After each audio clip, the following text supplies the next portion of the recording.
Gaming. Cinéma. Série. VOD. Manga. Animé. Quiz. Jeux de plateau. Blind test. Les geeks du samedi soir de 20h à 22h avec Luciano, Ravi et Léandre sur Radio Tonique.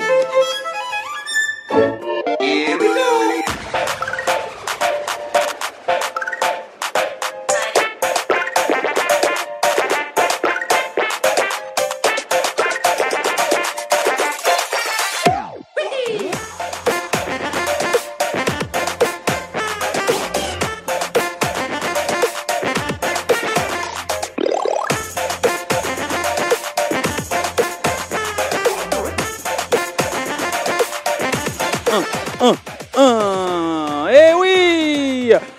Nous sommes samedi soir, il est 20h et c'est l'heure des geeks du samedi soir avec ce petit air un peu remix de l'univers Mario. Bienvenue chères auditrices, chers auditeurs à cette nouvelle émission des geeks du samedi soir. Aujourd'hui, nous allons parler des divers styles de jeux vidéo. Mais encore une fois, un animateur, j'allais dire un bon animateur. Un animateur ne serait rien sans sa superbe équipe. Et aujourd'hui, comme d'habitude, mes deux compadres, mes deux amigos sont présents. Monsieur Javier Lopez Vieira, comment vas-tu? Bah, je vais bien, écoute, pas mal du tout. Comment la forme, ça a été, t'as bien bossé aujourd'hui? Non, t'as pas bossé toi. Non, aujourd'hui, tranquillou. Tranquillou? Aujourd'hui, repos. Repos aujourd'hui. Repos. Faut bien se reposer un moment. Repos, soldat. Ça fait du bien, de temps en temps. Vous avez entendu cette petite voix mélancolique, suave. Ah, moi j'aime bien ce petit rythme derrière, non? Que vous en dites, non? C'est pas mal. Léandre! Oui, c'est moi. Comment vas-tu? Moi, ça va et toi? Oui. Il paraît que tu as eu une journée quelque peu compliquée. Joker. Parlons de choses qui ne fâchent pas. Pardon, mais oui, le travail, et oui, mes chers amis, c'est comme ça, c'est la vie. Et enfin, le grand retour de notre samouraï préféré, de notre Michel. Michel, comment vas-tu, mon cher Michel? Bonsoir, ouais, top. Je suis Top. vraiment content là de faire partie du groupe. Et oui, enfin, Michel, ça faisait déjà un petit depuis l'émission des mangas, je pense, que Oui, tu n'étais plus manga, revenu. ouais. Très bien. C'est voilà, c'est drôle. Vous voulez rebondir, mais non. Voilà, bonne soirée, à l'année prochaine. Non, c'est pas ça. Michel, à la prochaine fois, tu seras là. J'essayais de mettre le bon truc. Bref, détail technique. Michel, ça faisait donc on avait dit l'émission des mangas, mais comme je vous l'ai déjà dit, Michel, je l'ai connu il y a de nombreuses années en tant que latéral droit. Tu vois, c'était genre Michel Salgado, tu vois, c'est genre le mec qui monte un peu, mais pas trop, parce qu'après il faut revenir. Donc, Faut pas déconner. L'économie de l'effort, c'est ça, parce que là, il vient, quoi. Malin. C'est pas le mardi, faut pas... Ah non, ça va déconner. Ça, c'est et le petit, ça va, Michel? Ouais, top. Ça va, ça pousse. Ouais, ça pousse, ouais, c'est violent la différence de taille et de poids. Commence à peser là quand on le porte, mais non, franchement, top. C'est que du bonheur. C'est bien. On doit remercier Elisabeth de nous avoir prêté son mari, quand même, pour une soirée. C'est gentil, Elisabeth, merci. Et ton petit, à toi, Léandre, comment il va? Ah oui, il va bien, on a fait les vaccins, il me fait la gueule. Et ta petite, à toi, Javier, comment elle va? Elle va bien. Ta grande blonde. On a fait les vaccins, elle me fait la gueule. Non, bien. Aujourd'hui, elle a dû travailler, donc bien. Voilà, salutations à Elisabeth, à Elodie et à Croque-Mou, voilà. Le chat de Léandre. C'est ça. Et à vous tous, chers auditeurs. Alors, cette émission, donc, on parlera des divers styles de jeux vidéo. Alors, l'idée, c'est, on va un peu survoler tous les aspects, une grosse partie des divers styles de jeux vidéo. Et voilà, nous parler un peu parler de ce qu'on aime, de nos tops, de nos flops, etc. Pour commencer, comme d'habitude, notre émission sera découpée en 2 thèmes et un quiz en fin d'émission avec des pauses musicales. Et encore une fois, je répète, nous allons parler de style de jeu, pas de plateforme, d'arcade ou de console, etc. On va en parler vraiment du style. Chers auditeurs, vous pouvez toujours interagir avec nous via notre page Facebook, Instagram et bien évidemment au numéro de téléphone de Radio Tonique qui est le 076 724 12 25. Pourquoi vous me regardez tous? Parce Ça, qu'on c'est toi qui dois la prendre. on espère qu'un jour tu vas ouais, exactement. Mais je pense que la dernière de l'année prochaine, ouais, 2021, je pense qu'on va y arriver. Peut-être. Peut-être. D'ici là, il aura changé le numéro. Ça aura peut-être plus. Nous allons conclure l'émission après un quiz. On va donc je sais pas si vous connaissez, peut-être Michel, peut-être un peu moins, mais pendant la semaine, notre nouvelle animatrice de Tahiti qui est venue exprès juste pour animer Radio Tonique, c'est beau, hein, Julia, qui anime son émission quotidienne Julia en live, qui propose qui met en concours plein de petits cadeaux. Et aujourd'hui, nous allons appeler le vainqueur d'un des lots. Et on appellera également le monsieur qui propose ce lot. Voilà, comme ça, je laisse un peu De mystère. le mystère Le suspense. et on découvrira ceci en fin d'émission. Très bien, voilà, première partie de fête. Alors, on va commencer avec notre premier thème. Alors, pour commencer, messieurs, on va parler, on va faire un petit historique. Et on va parler un peu pognon, un peu chiffres également.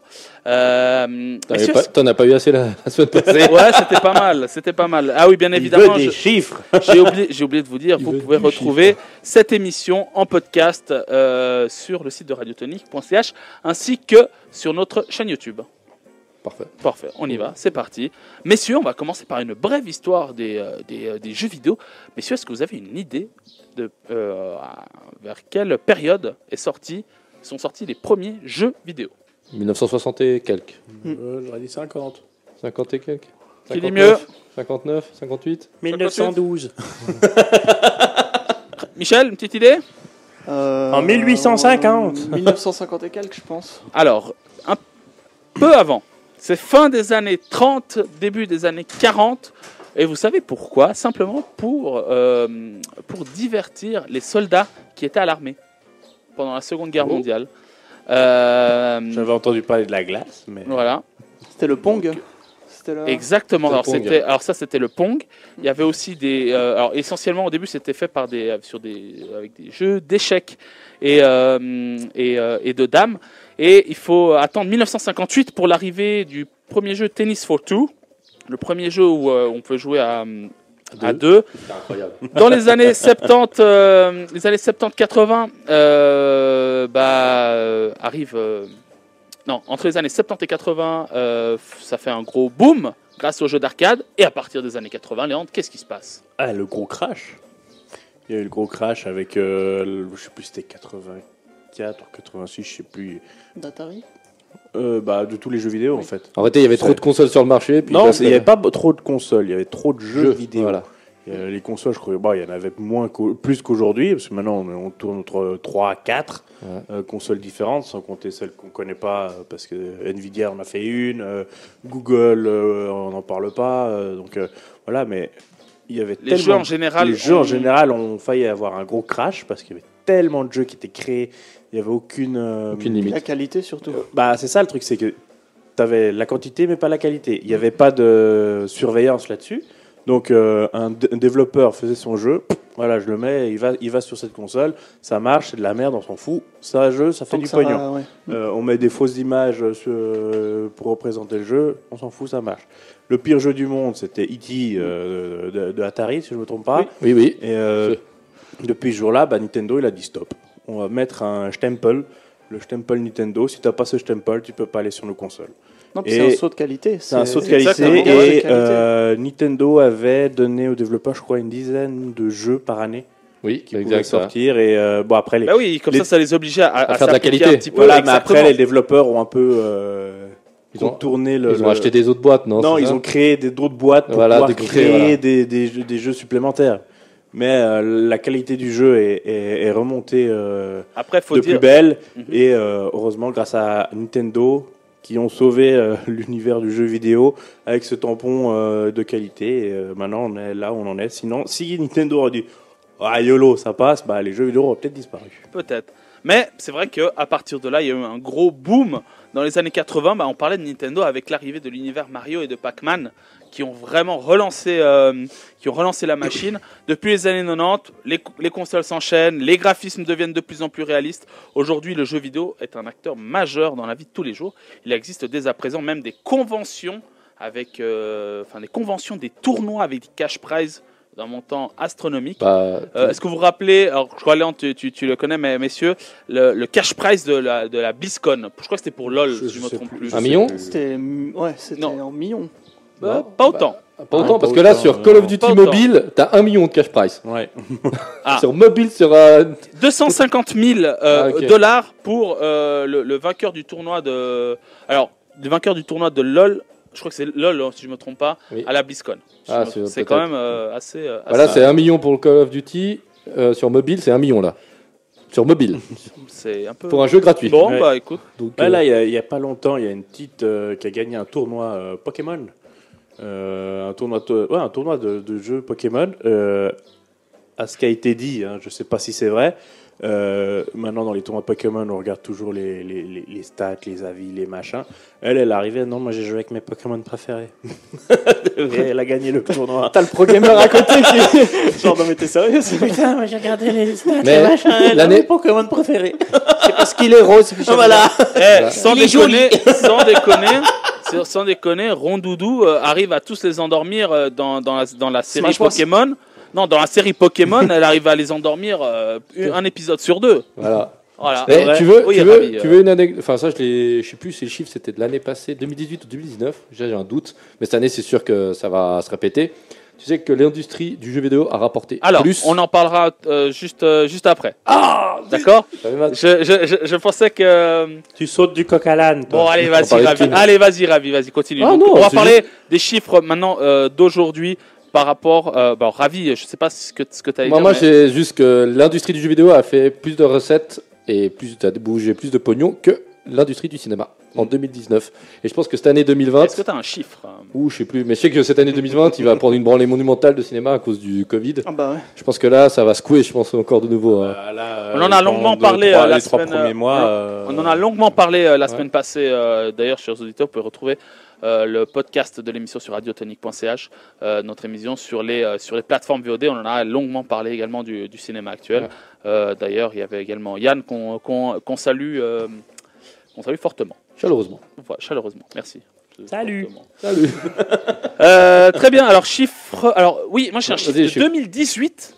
Un chiffre d'affaires mondial de jeux vidéo vendu à 120 milliards de dollars, pardon. Je veux dire millions. 120 milliards de dollars. Disney fait des milliards avec ses films. 120 milliards de dollars. Et c'est une hausse de 13% de 2017 à 2018 et de 2018 à 2019 d'autres 13%. D'après le syndicat des loisirs en France, donc c'est à peu près 5 millions en France, avec une croissance de 15%. Dans l'ensemble, les jeux mobiles restent les plus populaires, avec 51% des ventes dans le monde, suivi des jeux pour PC 30%, et puis les consoles 11%. Ça pourrait être un débat intéressant, un jour comprendre pourquoi les consoles, par rapport aux jeux mobiles, perdent de la vitesse.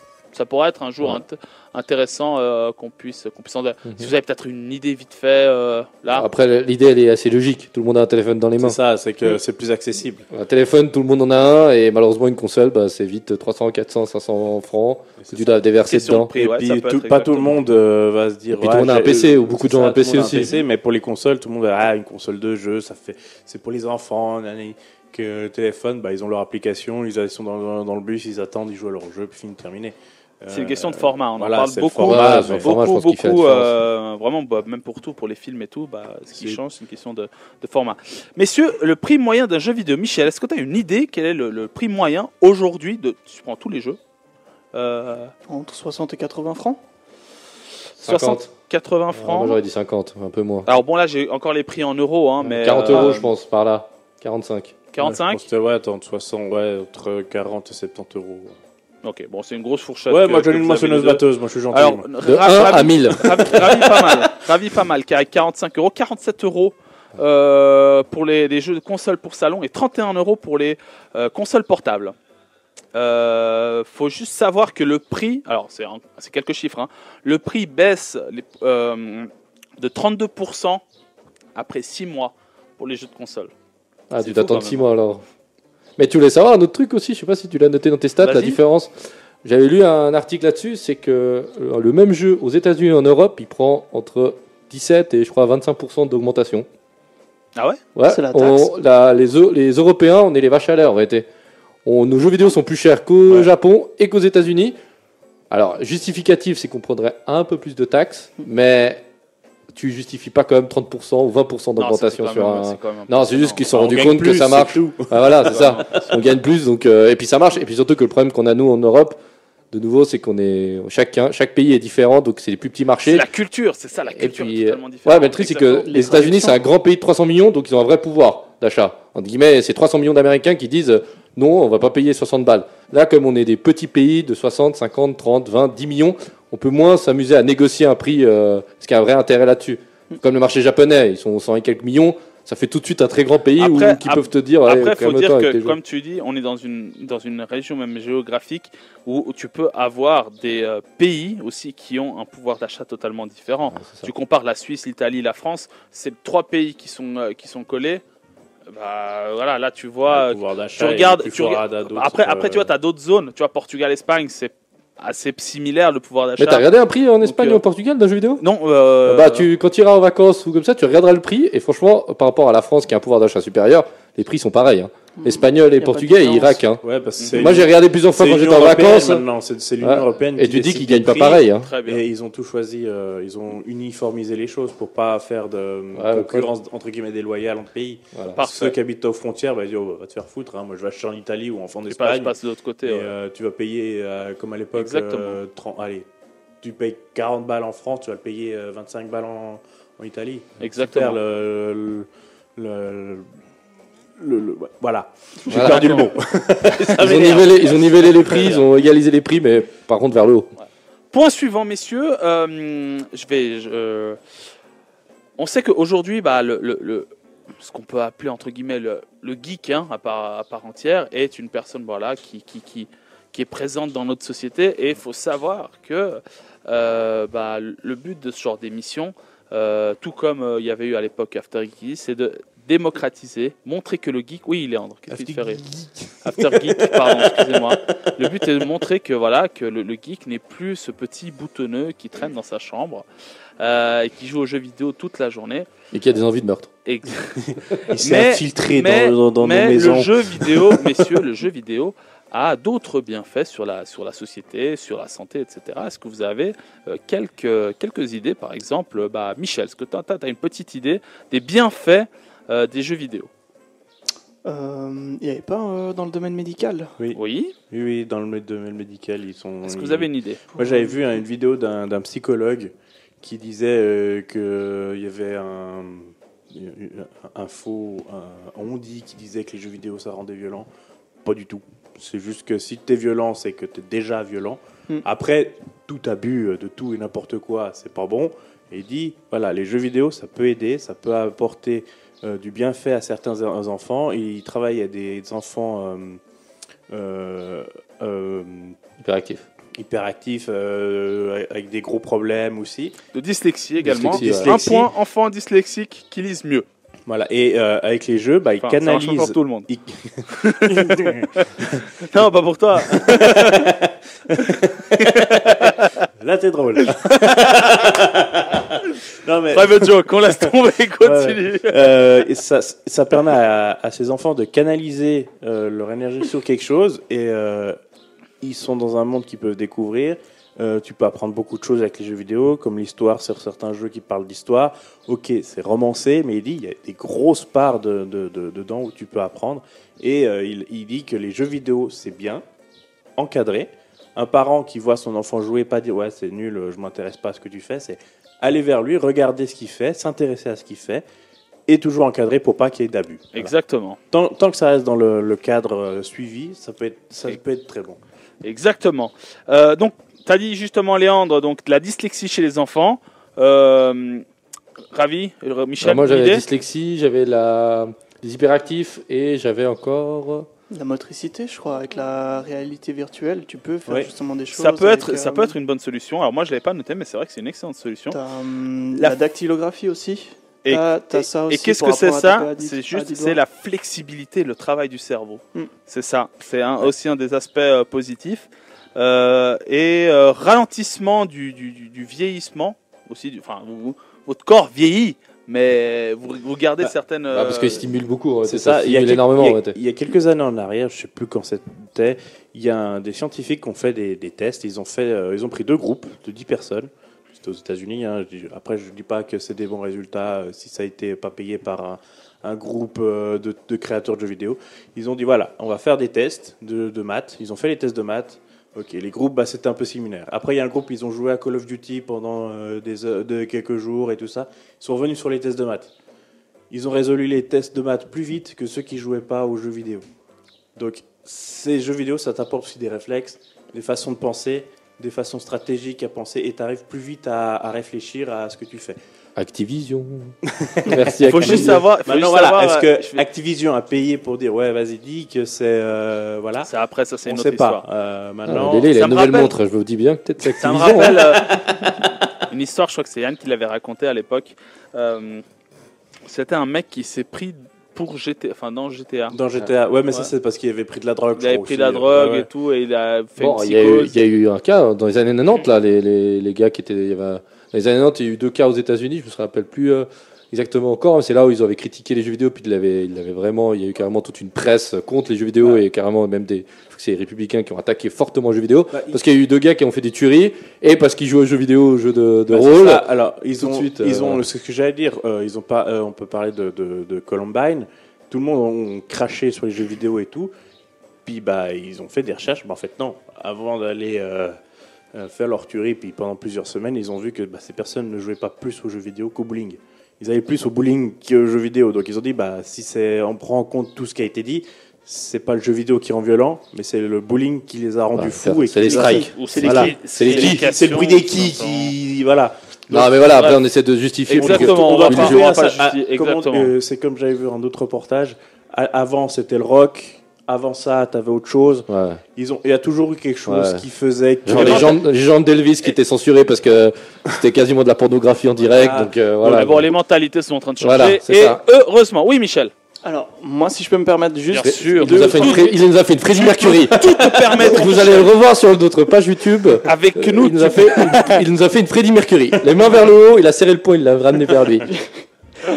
En fait, dans mon travail de bachelor à la Haute École de Gestion, j'avais justement fait sur les jeux vidéo où j'introduisais avec un encadrement les jeux vidéo en bibliothèque.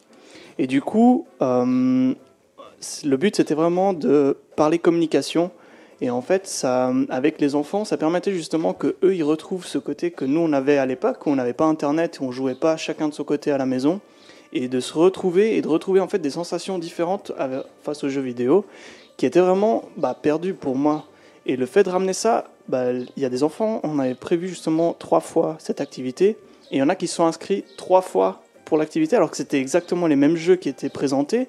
Il y en avait un que c'était avec un poulpe, et chaque joueur manipule en fait une partie du poulpe. Donc le bras droit, le bras gauche, la jambe droite, la jambe gauche. Et en fait... Il n'y a pas de jambes, le poulpe. Après, voilà. Déjà, il fait son travail sur une passion, et de 2, il vend du rêve. Les poulpes, ça déplate. Après, voilà, le but, c'était de progresser avec ce personnage, et sans communication, en fait, c'était impossible. Et du coup, c'est vrai que cette approche, quand même, il y avait toute cette réflexion de la sélection du jeu vidéo, qu'est-ce qu'on allait présenter, et qui avait quand même une cohérence dans la thématique. Et... au final, même les parents, au début, qui étaient un peu sceptiques, ils se sont dit, mais mon enfant, il n'arrête pas de parler de ça. Et du coup, c'est vrai je crois qu'ils ont continué après à présenter d'autres jeux avec justement une sélection. Et c'est vraiment top. Franchement, très bon souvenir. Très bien. Bon, bravo. La messe est dite. La messe est dite. Très bien, bah voilà, petite parenthèse faite qui a duré une quinzaine de minutes. Ah oui, je voulais juste dire un truc oui, à tous nos parents qui nous disaient quand on était gosses, arrête de jouer aux vidéos, ça t'apportera jamais d'argent. Eh bah si, maintenant si tu deviens un bon gamer, tu peux gagner oui, de c'est l'argent. vrai. On aurait dû jouer plus. On aurait dû jouer avec plus. avec toutes les compétitions, avec toutes les compétitions de e-sport qu'il y a aujourd'hui en plus, et le e-sport.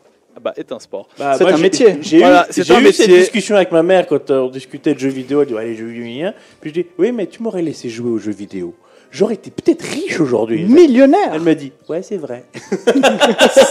Un gros bisou et salutations à René Michel, qui dans le fond a bien fait. Voilà. Bon, maintenant je pense qu'on peut Très enchaîner bien. maintenant. Alors, on peut enchaîner. Enchaîner, voilà.